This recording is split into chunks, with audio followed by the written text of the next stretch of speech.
Assalamualaikum warahmatullahi wabarakatuh. Waalaikumsalam warahmatullahi wabarakatuh. Sebelumnya kami ucapkan terima kasih kepada Bu Liza Alfia dan Ibu Ayu Dwini Oktari karena telah memberikan kami kesempatan untuk mengerjakan dan mempresentasikan tugas PBL ini yang memberikan kami manfaat dalam mengimplementasikan PSAK di suatu perusahaan. Selanjutnya, izinkan kami memperkenalkan diri. Nama saya Nur Aini Yursita dengan NPM 221103169 dan rekan saya. Perkenalkan, nama saya Dia Amanda dengan NPM 2251031019. Baiklah, selanjutnya ada agenda yang akan kami bahas. Yang pertama ada profil perusahaan, konseptual framework, overview kinerja keuangan korporatif, analisis rasio keuangan, implementasi PSAK 1, 2, 14, 16, dan 19, regulasi pasar modal, simpulan, dan terakhir adalah tilikan. Baiklah, langsung saja kami akan membahas dari perusahaan PT Dana Pusat Berata Luhur ya, dengan kode TB yang merupakan perusahaan induk yang melakukan penyertaan modal pada proyek atau perusahaan infrastruktur. Selanjutnya, pada PT Lancar Taman Sejati Tbk ini merupakan kegiatan utama sekarang ini adalah personilnya adalah menjalankan kegiatan usaha di bidang jasa konstruksi. Perseroan memulai beroperasi ini secara komersial pada tahun 1990. Selanjutnya, ada conceptual framework. Yang pertama itu ada tujuan. Yang tujuan itu adalah memberikan informasi tentang perusahaan kami terkait dengan pelaporan yang berguna untuk para investor, kreditor yang sebagai penyedia modal. Selanjutnya ada karakteristik kualitatif. Yang pertama itu ada kualitas dasar dan peningkatan kualitas. Selanjutnya ada unsur yang terdapat dalam perusahaan kami seperti aset, liabilitas, kualitas, penghasilan, dan beban. Selanjutnya ada asumsi, prinsip, dan kendala. Baiklah, selanjutnya ada overview kinerja keuangan komparatif. Kinerja keuangan komparatif ini menurut Harahap adalah metode dengan memanfaatkan angka-angka pada laporan keuangan dan kemudian dibandingkan dengan angka-angka pada laporan keuangan lainnya. Dan selanjutnya ini adalah kinerja keuangan komparatif pada PT Dana Berata Luhur dan PT Lancar Tama Sejati Tbk. Ini yang pertama adalah kami akan bahas tentang pendapatannya. Untuk PT Dana Berata Luhur ini pendapatannya itu mengalami peningkatan seperti dilihat pada grafik untuk tahun 2022 mengalami peningkatan. Dan untuk PT Lancar Tama Sejati ini mengalami kenaikan dan penurunan. Namun untuk pada tahun 2022 ini terjadi peningkatan. Selanjutnya pada laba bersih. Untuk PT Dana Berata Luhur ini ada mengalami peningkatan untuk setiap tahunnya, terutama di tahun 2022. Selanjutnya untuk PT Lancar Tama Sejati ini mengalami kenaikan dan penurunan. Namun untuk tahun 2022 ini PT Lancar Tama Sejati ini laba bersihnya mengalami penurunan. Selanjutnya ada laporan posisi keuangan. Untuk PT Dana Berata Luhur ini pada tahun 2022 adanya penurunan drastis pada liabilitas jangka pendeknya. Dan PT Lancar Tama Sejati ini pada tahun 2022 mengalami penurunan drastis pada liabilitas jangka panjangnya. Untuk laporan arus kas pada PT Dana Berata ini pada tahun 2022-nya mengalami penurunan kembali pada aktivitas investasinya. Dan untuk PT Lancar Taman Sejati pada tahun 2022 terjadi penurunan juga di aktivitas operasinya. Selanjutnya ada analisis rasio keuangan. Pada PT Dana Berata Luhur ini terdapat 4 analisis rasio. Yang pertama ada likuiditas, solvabilitas, profitabilitas, dan aktivitas. Untuk analisis rasio perusahaan ini, 12 rasio ini dapat disajikan dalam analisis rasio keuangan. Namun, untuk analisis rasio pada perusahaan PT Lancar Tama Sejati ini, di rasio aktivitas itu tidak terdapat perputaran persediaan karena pada perusahaan ini tidak terdapat akun persediaan. Jadi kami tidak dapat mengimplementasikannya pada PSAK ke-14. Selanjutnya, implementasi dari PSAK 1. Ini tujuan utamanya adalah menyampaikan informasi yang bermanfaat mengenai kondisi keuangan, performa keuangan, dan arus kas suatu entitas kepada berbagai pengguna laporan keuangan. Nah, ini merupakan bukti dari kepatuhan laporan posisi keuangan untuk PT Dana Brata dan Lancar Tama Sejati Tbk. Selanjutnya adalah bukti kepatuhan untuk laporan laba rugi komprehensif kedua perusahaan. Dan ada bukti kepatuhan laporan perubahan ekuitas untuk kedua perusahaan tersebut. Selanjutnya ada kepatuhan laporan arus kas untuk PT Dana dan Lancar Tama Sejati. Dan yang terakhir ada bukti kepatuhan catatan atas laporan keuangan ini untuk PT Dana Brata dan Lancar Tama Sejati yang dapat kita lihat di sini. Dan yang selanjutnya ada dampak dari penerapan PSAK 1. Secara keseluruhan ini penerapan PSAK 1 ini memiliki dampak yang positif dalam meningkatkan transparansi, konsistensi, dan akurasi dalam penyajian laporan keuangan pada perusahaan PT Lancar Tama dan Dana Brata. Hal ini dapat membantu pengguna dari laporan keuangan perusahaan itu dalam pengambilan keputusan yang lebih baik dan memberikan kepercayaan kepada pemangku kepentingan perusahaan. Baiklah, selanjutnya materi akan dibahas oleh rekan saya. Baiklah, lanjut ke PSAK 2. Tujuan utama PSAK 2 yaitu untuk memberikan gambaran tentang perubahan sejarah yang terjadi dalam posisi kas dan setara kas suatu perusahaan melalui laporan arus kasnya. Next. Kepatuhan PT Dana Tbk terhadap PSAK 2. PT Dana Brata Luhur Tbk ini menggunakan metode langsung pada saat menyajikan laporan arus kasnya. Bisa dilihat di laporan arus kas yang kami lampirkan, laporan tersebut membuktikan bahwa PT Dana ini memiliki aktivitas operasi, aktivitas investasi, dan aktivitas pendanaan. Hal ini membuktikan bahwa PT Dana Brata Luhur Tbk ini sudah menyajikan laporan arus kasnya sesuai dengan ruang lingkup PSAK 2. Lanjut ke patuhan Lancar Tama Sejati Tbk.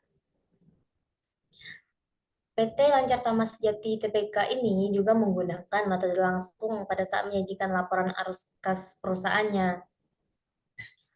Laporan yang sudah kami lampirkan ini juga membuktikan bahwa PT Lancar Tama Sejati Tbk itu ada aktivitas operasi, aktivitas investasi, dan aktivitas pendanaan.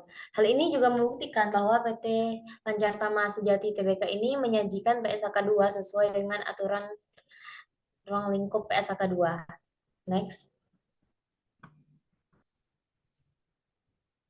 Dampak penerapan PSAK 2. Ini adalah laporan investor, kreditor dapat mengetahui besaran arus kas yang masuk dan keluar dari perusahaan PT Dana Brata Luhur Tbk dan PT Lancar Tama Sejati Tbk. Laporan ini guna untuk kreditor akan terus melanjutkan persediaan modal atau tidak, dan juga akan berguna untuk pengguna lainnya. Next. Lanjut ke implementasi PSAK 14. Tujuan utamanya yaitu untuk mengurangi tekanan dalam sistem produksi dengan memastikan ketersediaannya barang. Next. kepatuhan PT Dana Berata Luhur Tbk terhadap implementasi PSAK 14. Pada lampiran yang kami sajikan ini terlihat adanya persediaan di laporan posisi keuangan pada aset lancarnya. Sedangkan untuk persediaan dinyatakan berdasarkan biaya atau nilai realisasi bersih mana yang lebih rendah. Biaya persediaan ditentukan berdasarkan metode rata-rata tertimbang, cadangan persediaan usang dan cadangan kerugian penurunan nilai persediaan dibentuk untuk menyesuaikan nilai persediaan ke nilai realisasi bersih. Sedangkan untuk analisis PSAK 14 terhadap PT Lancar Tama Sejati Tbk itu tidak dapat kami lakukan karena PT tersebut tidak memiliki persediaan karena sifat bisnis mereka itu bergerak di bidang konstruksi. Next. Dampak penerapan PSAK 14 ini sangat signifikan pada laporan keuangan suatu entitas. Dampak utamanya meliputi pengukuran persediaan dengan metode biaya yang lebih tinggi, penilaian penurunan nilai persediaan, pengungkapan informasi yang lebih terperinci, pemisahan persediaan sesuai sifatnya, dan pengaruh pada rasio keuangan. Hal ini dapat mengurangi laba bersih yang dilaporkan, mempengaruhi nilai persediaan, dan meningkatkan transparansi dan mengubah rasio keuangan yang digunakan untuk menganalisis kinerja keuangan.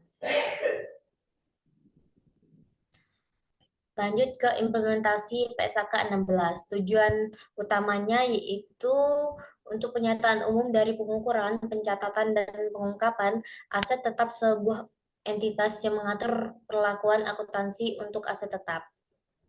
Next. Kepatuhan PT Dana Berata Luhur Tbk terhadap implementasi PSAK 16. Aset tetap yang dimiliki oleh PT Dana Berata Luhur Tbk yaitu bangunan, infrastruktur, mesin, dan alat berat, kendaraan, peralatan, perabot, dan perlengkapan. Untuk pengukuran biaya perolehan sudah sesuai dengan ajuran PSAK 16, yaitu di mana PT Dana Berata Luhur Tbk ini mengukur biaya aset tetap perusahaannya setara dengan harga tunai saat tanggal pengakuan. Mengenai pengukuran depresiasi aset tetap pada PT Dana Berata Luhur Tbk, mereka menerapkan estimasi masa manfaat ekonomi aset tetap, seperti yang tercantum pada tabel yang kami lampirkan. Di sana terlihat bangunan 5-10 tahun, infrastruktur 20 tahun, mesin dan alat berat 8-16 tahun, kendaraan sampai 4 tahun, peralatan 4-8 tahun, perabotan dan perlengkapan 4-8 tahun. Selanjutnya, kepatuhan PT Lancar Tama Sejati Tbk. Aset tetap yang dimiliki oleh PT Lancar Tama Sejati Tbk yaitu kendaraan alat berat, perabotan, dan peralatan kantor, dan kendaraan. Untuk pengukurannya pun sudah sesuai dengan PSAK 16. Mereka menerapkan estimasi pada manfaat ekonomi aset tetap seperti yang tercantum pada tabel yang kami lampirkan. Oke, next.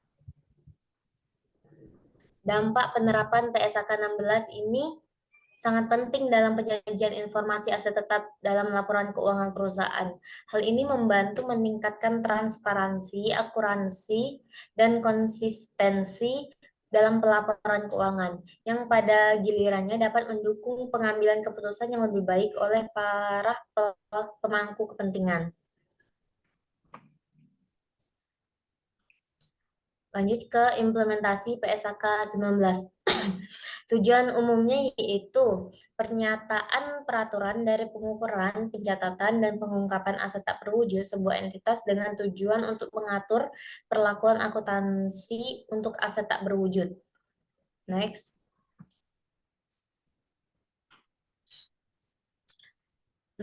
Kepatuhan PT Dana Berata Luhur Tbk terhadap implementasi PSAK 19.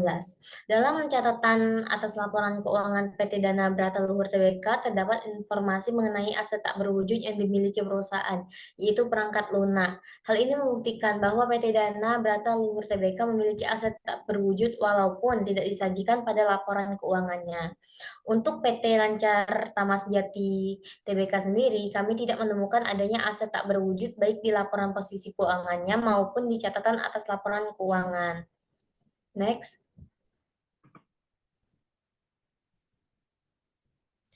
Semua aset dan liabilitas yang nilai wajarnya diukur atau diungkapkan dalam laporan keuangan dikategorikan dalam hierarki nilai wajar berdasarkan level masukan paling rendah yang signifikan terhadap pengukuran nilai wajar secara keseluruhan. Seperti level 1 harga kuotasian di pasar aktif untuk aset atau liabilitas yang identik, level 2 teknik penilaian di mana level input terendah yang signifikan terhadap pengukuran nilai wajar dapat diobservasi, dan level 3 teknik penilaian di mana level input terendah yang signifikan terhadap pengukuran nilai wajar tidak dapat diobservasi. Dari catatan atas laporan keuangan PT Dana Brata Luhur Tbk dan PT Lancar Tama Sejati Tbk, dapat kami katakan bahwa perusahaan ini menerapkan PSAK 19 dalam pengukuran aset tidak berwujudnya. Next. Dampak penerapan PSAK 19 pada Dana Brata Luhur Tbk dan Lancar Tama Sejati Tbk dapat menghasilkan laporan keuangan yang lebih akurat, transparan, dan dapat diandalkan terkait aset tak berwujud.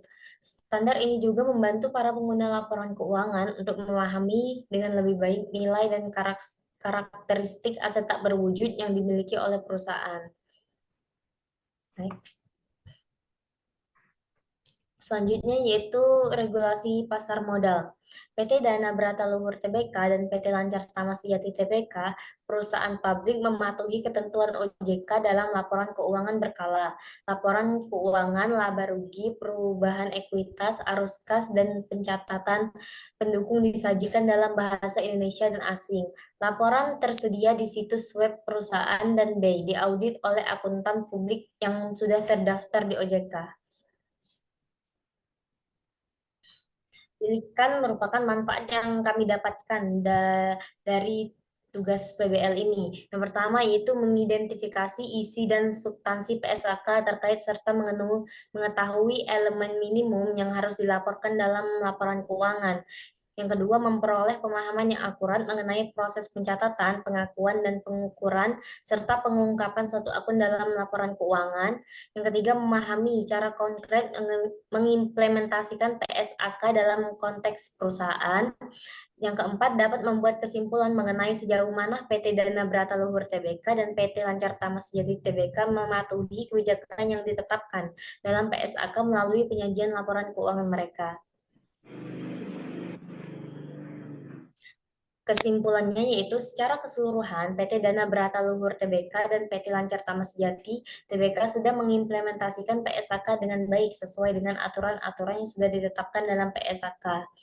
Untuk perbandingan analisis rasio dua entitas tersebut, PT Dana Brata Luhur Tbk sendiri sering mengalami kenaikan, namun untuk PT Lancar Tama Sejati sering mengalami penurunan pada tahun 2022.